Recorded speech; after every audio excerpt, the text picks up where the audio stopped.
tudo bem? Sejam bem-vindos a mais uma análise de mais uma das obras de leitura obrigatória da Unicamp, agora de 2022 e também que vai continuar para o ano de 2023. A Unicamp que há alguns anos tem trazido para a gente uma diversidade grande de gêneros. Quando a gente olhava para os vestibulares anteriores, era comum que a gente encontrasse a prosa e a poesia.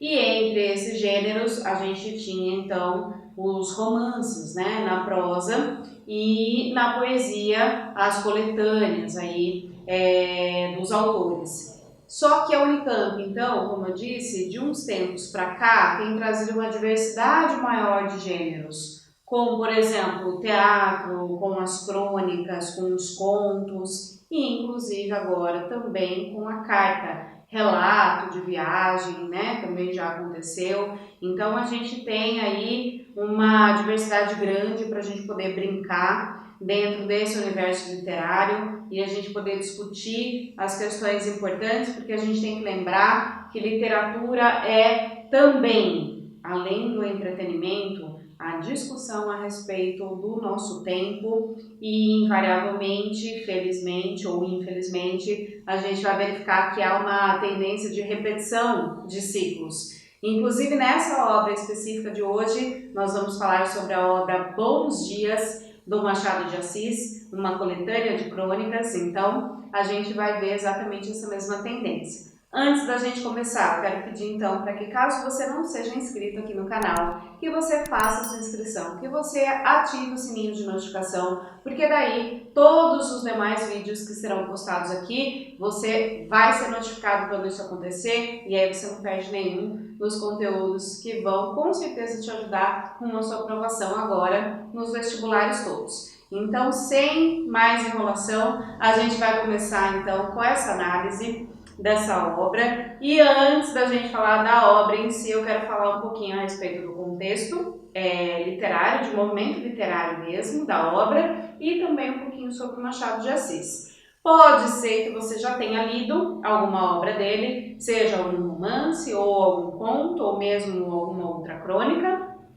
que você tenha lido. E quando a gente faz uma comparação dessa segunda fase dele, que é esse momento realista, a gente vai verificar características que se repetem, independente do gênero em que ele tenha produzido ali o conteúdo.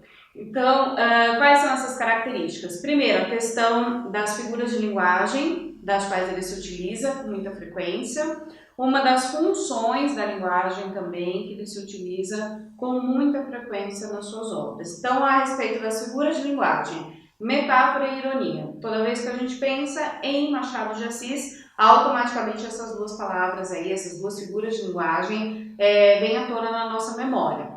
Então a metáfora consiste em quê? Só para a gente lembrar rapidamente aqui, em a gente estabelecer comparativos ou comparações sem que a gente utilize dos conectivos comparativos. Então, ele não vai utilizar como, ou igual a, ou parece, mas simplesmente a afirmação é determinada coisa, né? Isso é a metáfora. E a ironia, que é, inclusive, a maior habilidade da qual ele se utiliza, é dizer o contrário daquilo que se pensa. Então, a gente vai encontrar isso em todas as crônicas dessa nossa coletânea aí, intitulada de Bons Dias. E por último, a interlocução ou a metalinguagem também, né, que a gente pode trazer e elencar como funções aí da linguagem. Então, a interlocução é justamente o fato dele parar a narrativa em alguns momentos para falar diretamente conosco, leitores, ou ainda mesmo dentro dos diálogos estabelecidos nas crônicas, esse diálogo com os leitores também vai acontecer, com o interlocutor. E a metalinguagem, que é o fato da gente ter a explicação da ferramenta a partir da própria ferramenta. Então, ele vai explicar o funcionamento da crônica a partir da própria crônica. Isso é muito legal também.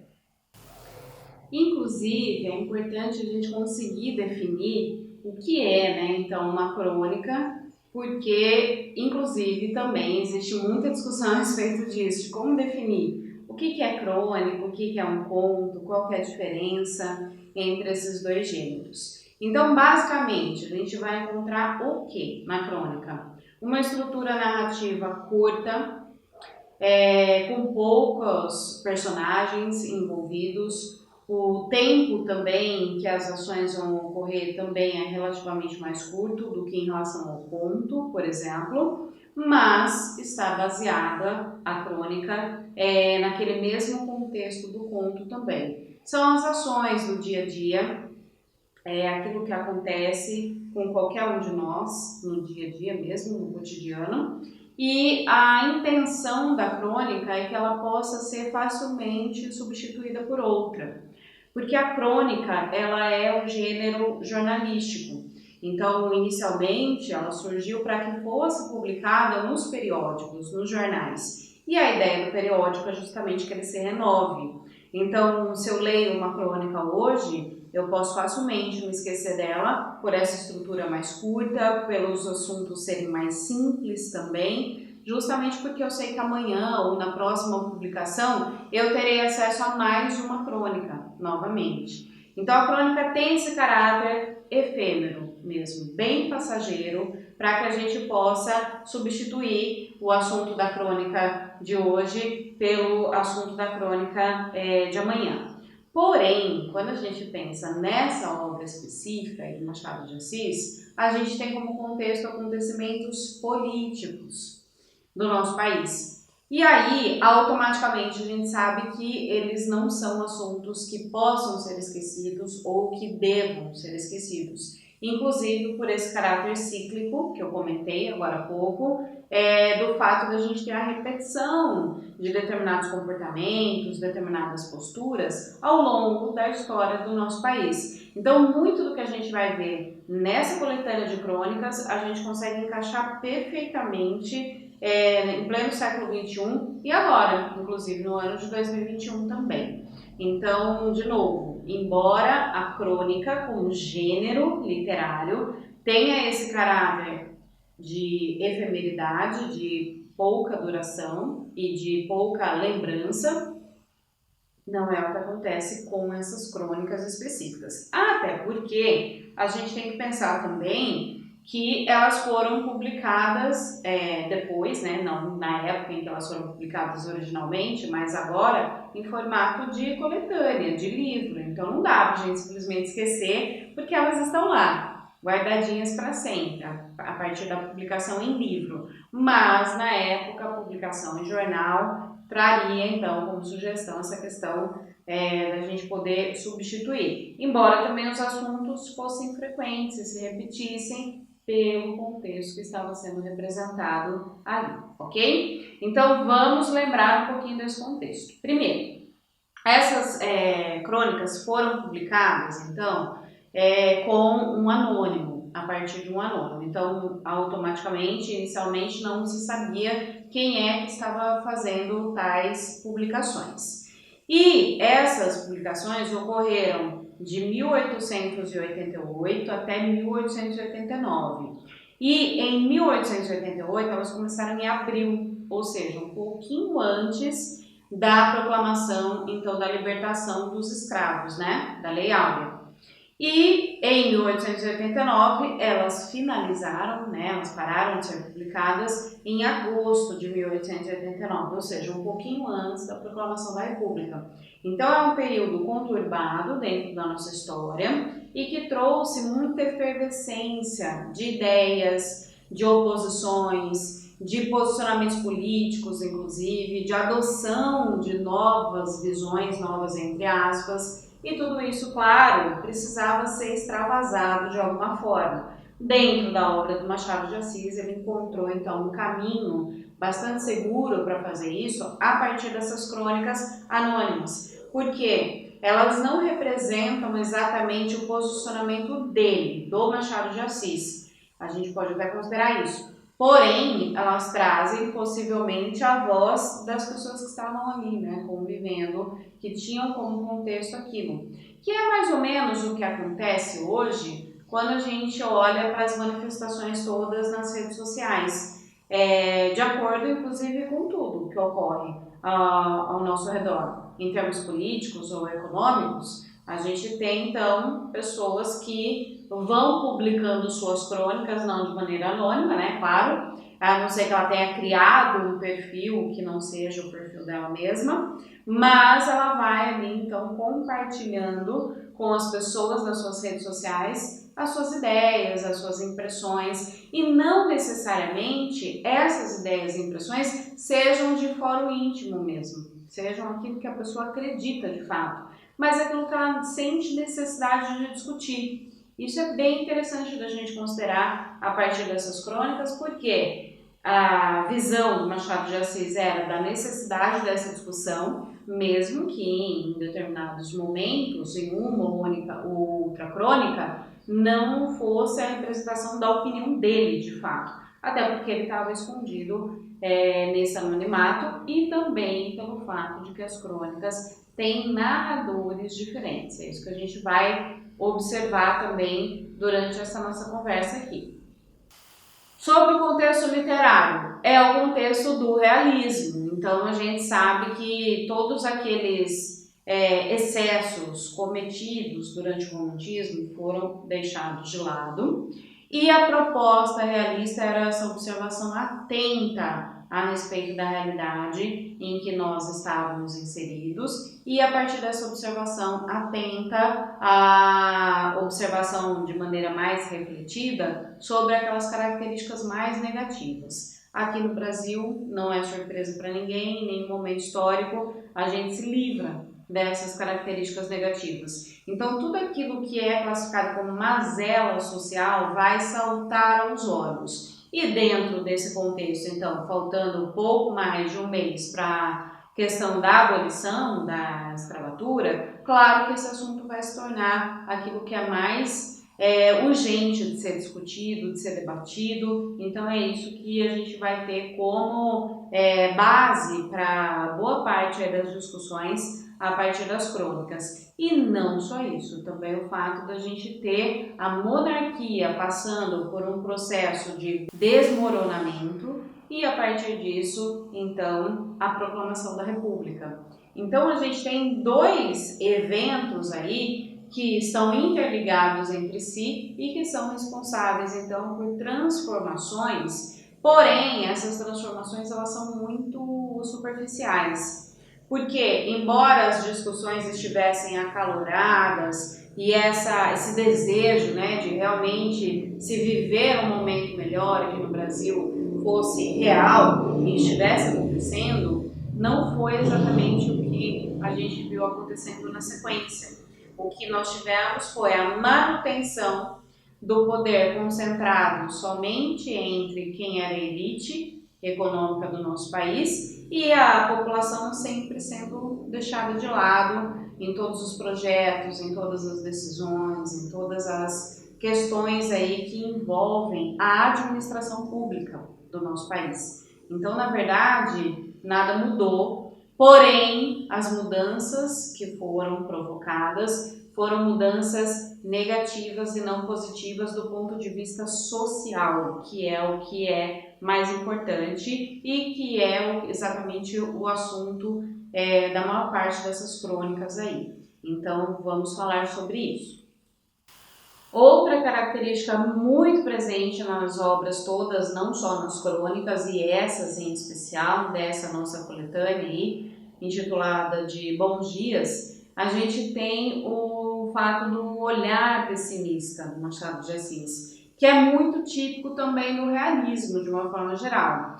Porque, em virtude dessa observação mais atenta da realidade, em que eu falei que as características mais negativas são evidenciadas, a gente passa a olhar para tudo aquilo que é de pior. Então, eu sempre, inclusive, quando eu falo sobre o realismo, durante as minhas aulas de literatura, eu digo exatamente o seguinte: toda vez, por exemplo, em que você começa a se observar demais, pode ser no espelho, pode ser num vídeo, pode ser numa foto, você começa a destacar somente aquelas características que você julga que sejam as mais negativas. Então, de repente, você começa a achar que os seus olhos não são simétricos, que o seu rosto como um todo não é simétrico, a sua pele está errada, seu cabelo, as proporções, está tudo errado. E de repente, quando você dá só aquela aquela olhadinha bem rápida no vídeo, na foto, mesmo no espelho, você não consegue perceber as características negativas, porque o conjunto da obra para você é tão simétrico, é tão, inclusive, natural, que você enxerga a beleza naquilo, que é, inclusive, uma característica natural do seu cérebro, né? De interpretar as proporções e as relações de simetria. Então, tudo aquilo que é simétrico é classificado pelo nosso cérebro como bonito, como agradável, como ideal. Só que, a partir do momento que você direciona um olhar mais crítico, mais reflexivo e mais demorado sobre o que quer que seja, você vai ter então a evidência daquilo que não é simétrico, daquilo que não tem proporções regulares, daquilo que não é agradável. É natural, é inerente à condição humana essa situação. E é exatamente o que vai acontecer. Então, claro que vai ter esse olhar pessimista também. Só que, do ponto de vista social, qual é o pessimismo, então, analisado pelos narradores, então, das crônicas? Justamente o fato da gente ter a ciência de que essa libertação dos escravos não foi planejada em relação a eles. Nós vamos então promulgar a lei que liberta todos eles. Mas o que eles farão a partir desse momento de liberdade?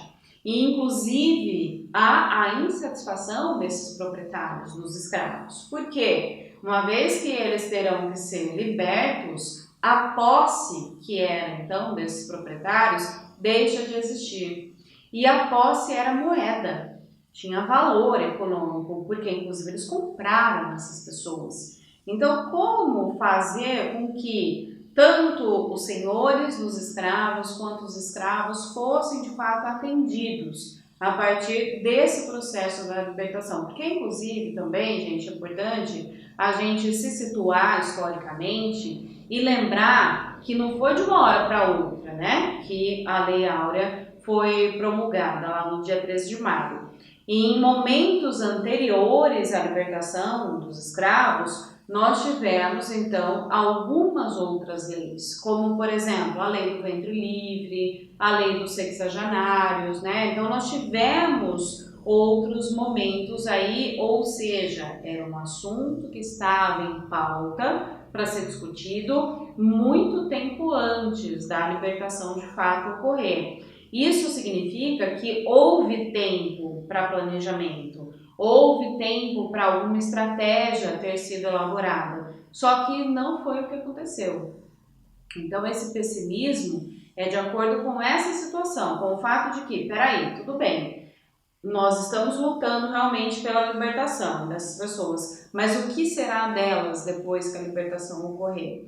E, inclusive, algumas estratégias que foram elaboradas, elas traziam como vantagem apenas a vantagem para o ex-senhor de escravos, né? Então, eles foram beneficiados e a população que de fato precisava desse respaldo da nossa representatividade política não aconteceu. Lembrando também que a libertação ela só foi, então, trazida à discussão justamente porque a gente precisava fazer a boa, né, para o governo inglês. Inclusive, vou até deixar aqui como sugestão que vocês assistam a um filme que discute muito essa questão do papel que a Inglaterra desempenhou nesse processo de libertação de escravos em todos os outros continentes, em todos os outros territórios em que a escravidão dos negros ocorria.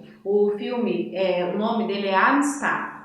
Então, vou deixar aqui escrito para vocês poderem procurar. Eu acredito que aqui no YouTube tenha, que vocês consigam. E é também uma visão assim, muito significativa também a respeito desse papel da Inglaterra. Não é também uma questão de bondade, não é? É simplesmente pelo fato de que a gente tem a mola propulsora do capitalismo, o consumo. E se a gente tem um contingente grande de pessoas que poderiam consumir e não estão consumindo porque são estão sob um regime que é o regime da escravidão, a gente precisa então lutar para que essas pessoas estejam libertas, para que elas passem a ser consumidoras também. É isso que vai alimentar o próprio sistema capitalista e é claro que é isso que vai trazer mais lucro para a Inglaterra, sem dúvida alguma. Então não foi fruto de bondade, de humanidade, de nada disso, e simplesmente uma questão capitalista, uma questão de lucro. Claro, eles promoveram essa libertação, né, em todos esses territórios e automaticamente, do ponto de vista humanitário, a gente pensa, nossa, isso foi extremamente positivo. Mas as consequências que foram geradas a partir disso e que inclusive trazem, né, evidenciam essa falta de planejamento, essa falta de estratégias, principalmente da nossa monarquia na época, vão fazer com que essas pessoas passem por problemas tão ruins quanto aqueles que elas passavam enquanto elas estavam sob a escravidão.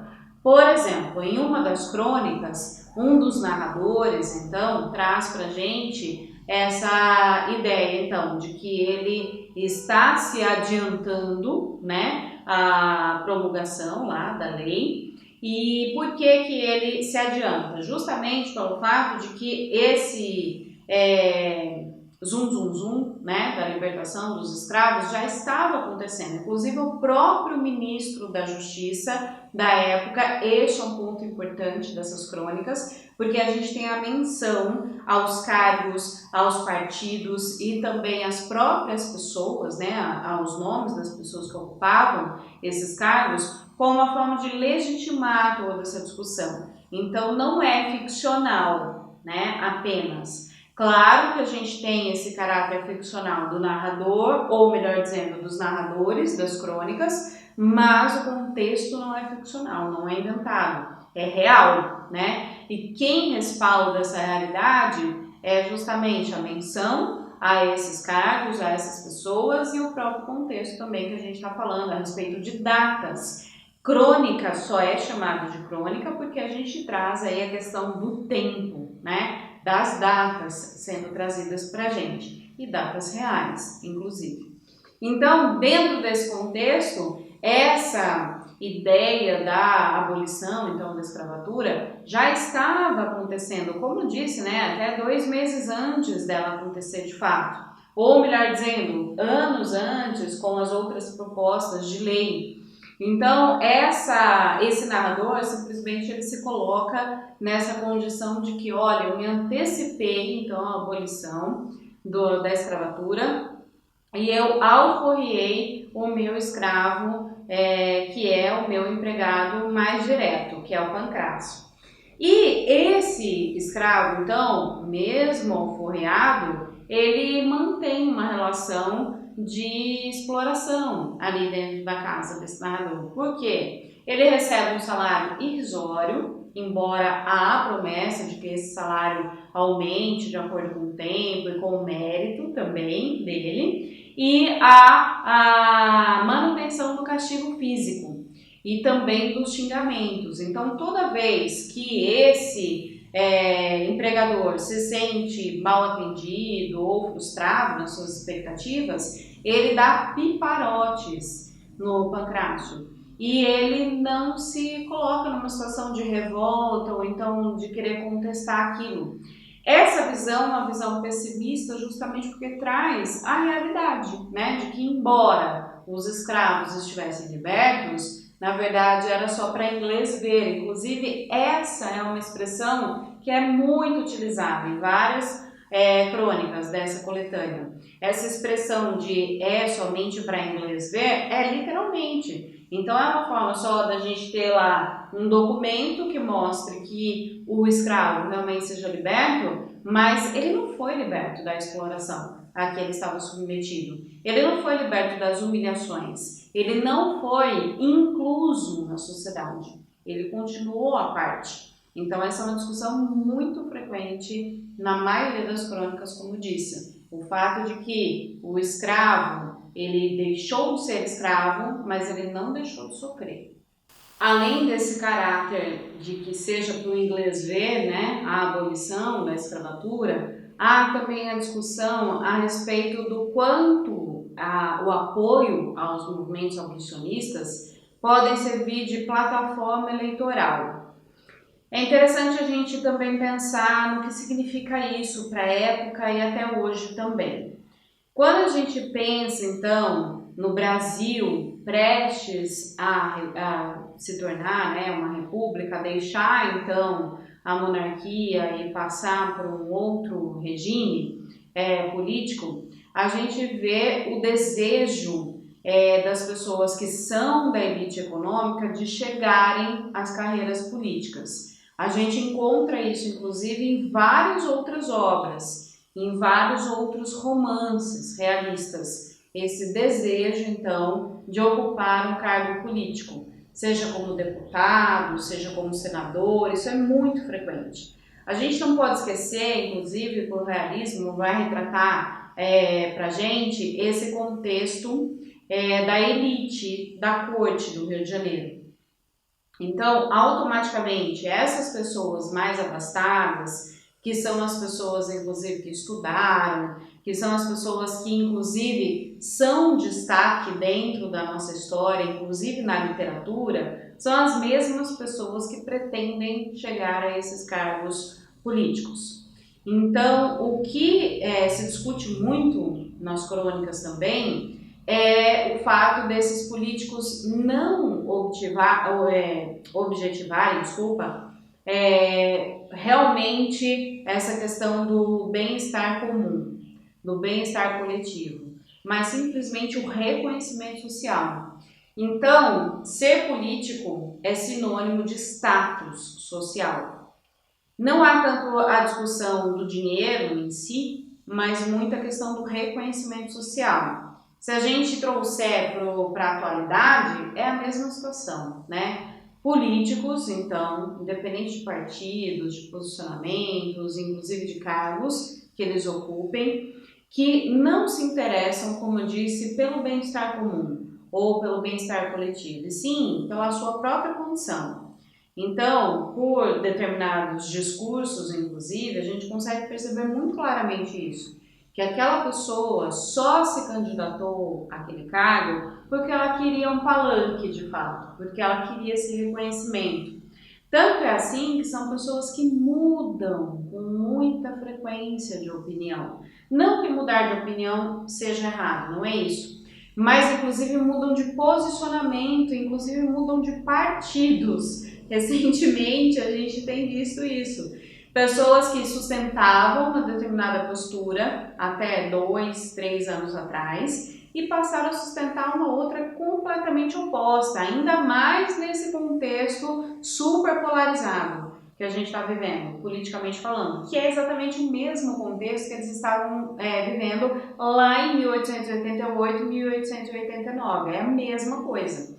Então tem muita discussão nas crônicas a respeito disso, das contradições dos políticos, desses embates entre os partidos, então o Partido dos Liberais e o Partido dos Conservadores, aqueles que defendiam então a manutenção da monarquia e os que defendiam então a adoção de um novo regime político, essa bagunça, né, esse caos estabelecido que justamente favoreceu então essa ruptura com a monarquia, o fato então da população se sentir perdida mesmo, não tendo nem a possibilidade de uma luz dentro dessa bagunça, né, dessa indefinição. E os políticos sem saberem o que de fato eles deveriam fazer, quais eram os seus papéis dentro dos cargos aos quais eles tinham se candidatado. E dentro disso, desse contexto, o apoio, então, às questões abolicionistas poderiam servir como uma forma de alavancar essas carreiras, uma forma de fazer com que as pessoas fossem apoiadas e fossem reconhecidas e ganhassem um prestígio mesmo social, né? Então, muitas das vezes, a alforria aconteceu até um pouquinho antes da lei ser promulgada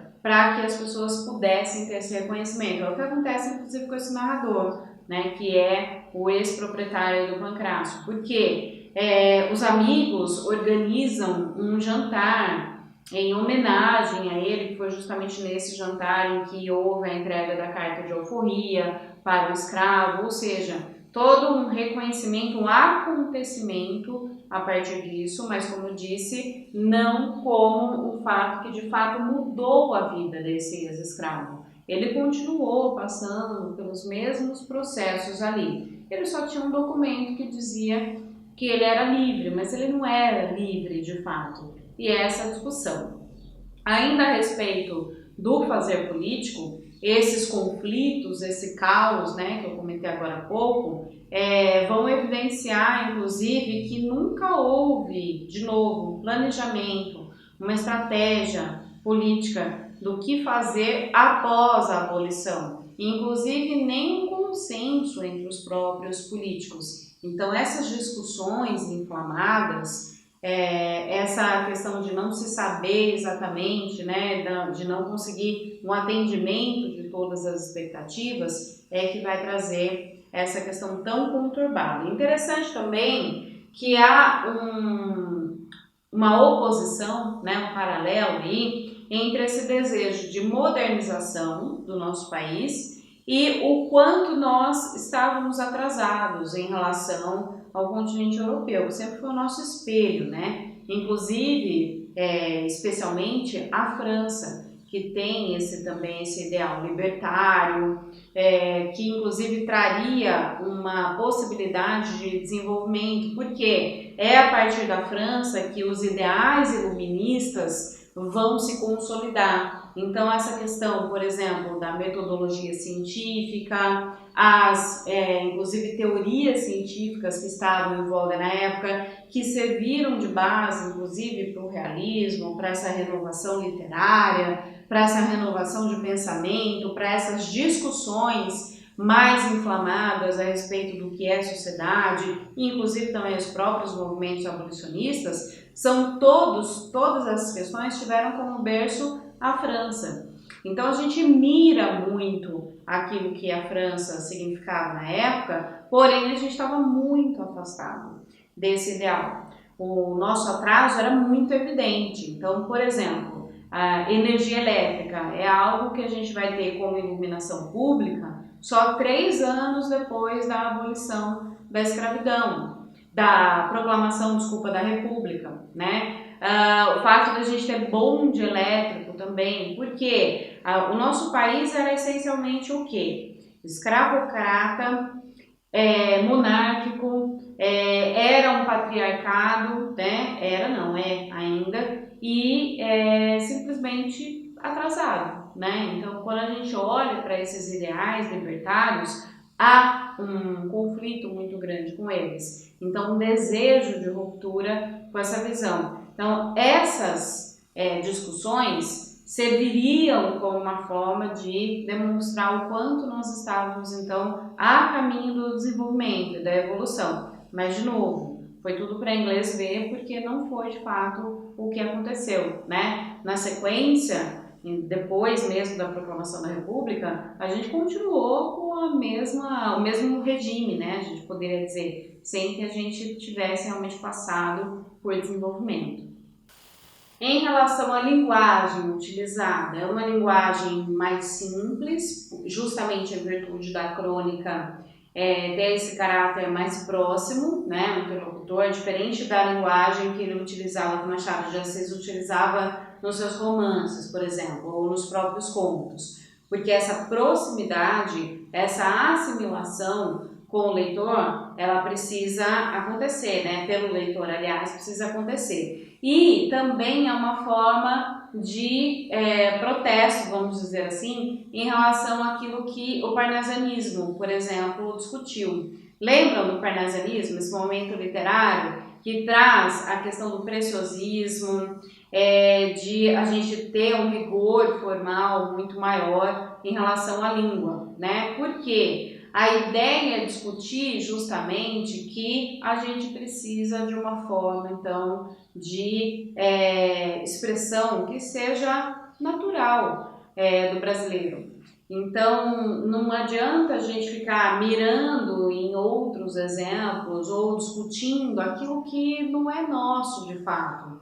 aquilo que não nos serve para muita coisa, especialmente nesse gênero, que é o gênero da crônica, que precisa ter essa proximidade maior mesmo com o leitor, né? Outra característica importante que também é comum às outras obras do Machado de Assis é o fato das narrativas não serem lineares, né? Então a gente tem a digressão, ou seja, os fatos vão sendo narrados pelos narradores de acordo com as lembranças, com aquilo que vem à memória, com o bel prazer do narrador. Então a gente precisa realmente do esforço um pouquinho maior para ir pulando de ideia em ideia, porque essas ideias não vão seguir uma linha então cronológica ali dos acontecimentos. Isso é comum, a gente sabe, inclusive o Machado de Assis ensaiou muito isso em outras obras, como por exemplo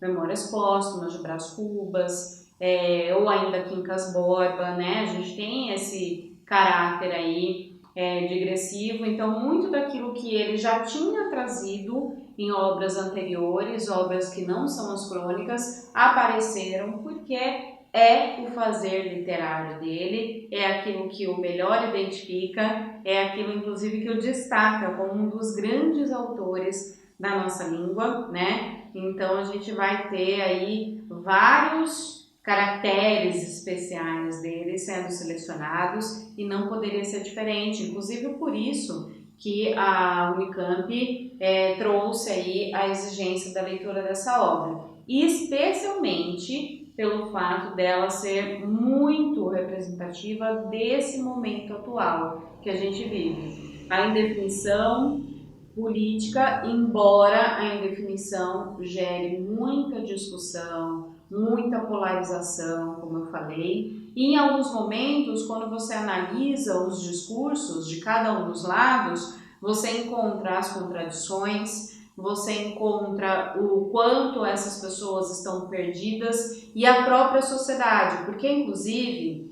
esses narradores das crônicas, eles são trazidos como ignorantes pra gente, como pessoas que estão alheias a alguns desses narradores, não todos. Então, qual que é a intenção? É a crítica mesmo, de trazer a importância para o leitor da época de que ele não podia ser ignorante, de que ele não podia estar alheio, de que ele realmente precisava conhecer o contexto em que ele estava inserido. Não é simplesmente, como eu nunca serei ouvido mesmo, então eu deixo as coisas acontecerem, eu deixo a vida me levar. Então de novo, a presença fortíssima da ironia do Machado de Assis, trazendo à tona a importância das discussões da época, principalmente nessa questão do embate entre monarquia e república, pelo fato de que com a proclamação da república nada mudou. Então, se a gente pensar nessas polarizações todas, um ou outro, as coisas não mudaram, né? Continuam as mesmas. Inclusive, o fato da gente ter as situações amarradas, empacadas, é a mesma situação, porque ficam aquelas discussões inflamadas, né, nas câmaras, ou do deputado, ou ainda dos deputados, ou ainda no Senado, discussões que não levam nada a lugar nenhum. O país não vai em busca, né, de desenvolvimento. Quem sofre é a população, porque eles que estão nesse patamar de representatividade política têm o seu direito, vamos dizer assim, garantido, que é justamente a remuneração, além de todas as outras possibilidades que a gente sabe que existem, infelizmente, e o reconhecimento social também já está garantido para eles. Agora, um cidadão comum, eu e você, estamos à deriva. E é justamente isso que o Machado de Assis trouxe à tona através da publicação dessas crônicas, mesmo que ainda de forma anônima na época, e que só depois é que as crônicas foram creditadas a ele, tá? Então eu espero que vocês tenham gostado dessa nossa conversa. Espero que vocês estejam aqui para os próximos vídeos também. Bons estudos, boas leituras para vocês.